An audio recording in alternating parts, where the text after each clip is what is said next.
What's going on, y'all? Today I wanted to talk about the greatness of Eddie Murphy.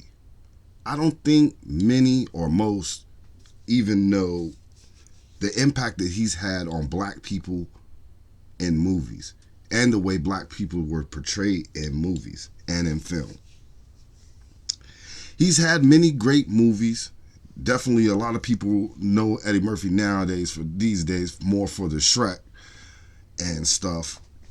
But he's done a lot of great movies like Beverly Hills Cop, The Nutty Professor, Trading Places, The Golden Child, and etc.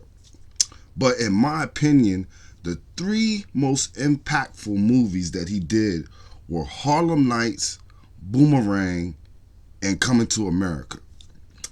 Now, I'm not saying that there wasn't a lot of great actors, black actors that portray black people in a good light as well. You know, we know that James Earl Jones and Sidney Poitier and Denzel, of course, Danny Glover, except for in The Color Purple. Y'all ain't like him in that one. Y'all ain't like old Danny in The Color Purple. That means he did his job as an actor. You know what I'm saying? But I just think that those three films from Eddie Murphy really put black people in a good light on the big screen in a big way. And it was like in three different times in America, where you got Harlem Nights that was back in the day, but it still portrayed black folks in a good way. You got the Boomerang, of course, you know what I'm saying? That was in the late 80s, early 90s. So, that was that new vibe thing going up, upscale black, working his way up to the top in corporate America. And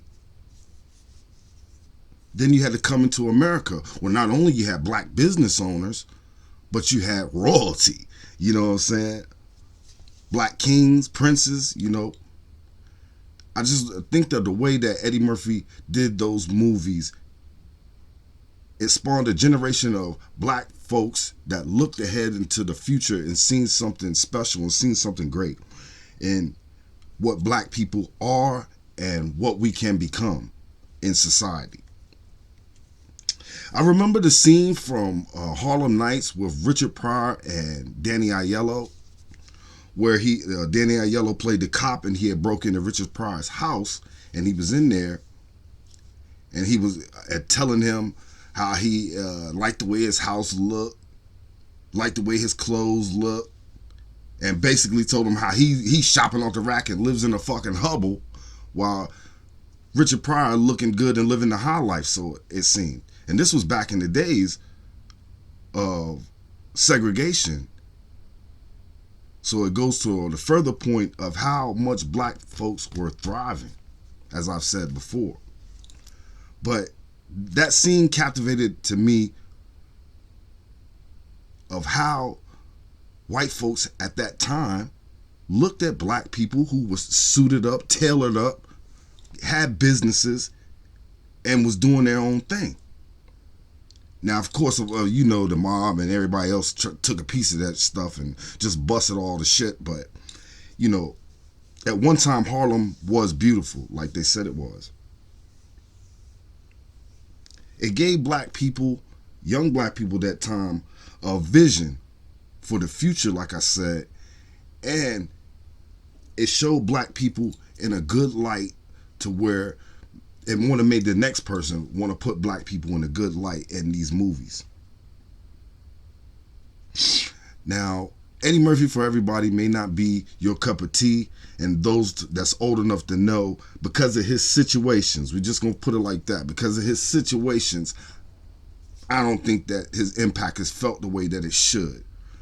But I'm just giving the man props for portraying black excellence in movies, and where brothers and sisters ain't looking like bootlicking coons or bosses or anything like that.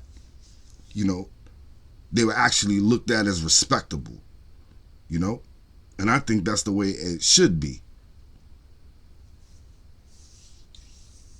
Black folks, we come from greatness. So I think we should appreciate those that have tried to put black people in a good light. It seems today in 2023, It's a lot of money being made off the negativity of black folks.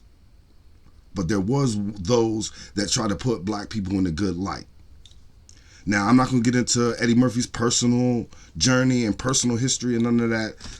That ain't for my business. Y'all can go check it out about him. I just wanted to give the man his props about the movies that he had put out at that time when he was on top of the world, and the kind of characters that he portrayed, where he was the lead and the main leading character, you know, in movies at that time in the early 80s, late 80s, 90s, at a time where, you know, these movies weren't 70s exploitation films, which I happen to love. I'm from the 70s, you know what I'm saying? But, you know, the way, if you see black people portrayed in those 70s exploitation films and the way that black people were being portrayed in the movies that Eddie Murphy was in is totally different. And I think it should be commended and respected, the work that he did, especially back then, you know, to put black people in a good light on cinema, you know. And nowadays, they want to put our image as the hood and the culture, but I don't think that's all parts of black culture. Black people, we are different and we are unique. So I think sometimes that uniqueness needs to be on full display. And just giving the tip of my hat to Eddie Murphy for the contributions you've made to Black America in film. Well, let me know what you think about this down below in the comments. Once again, it's your boy Chris B. Holla at me.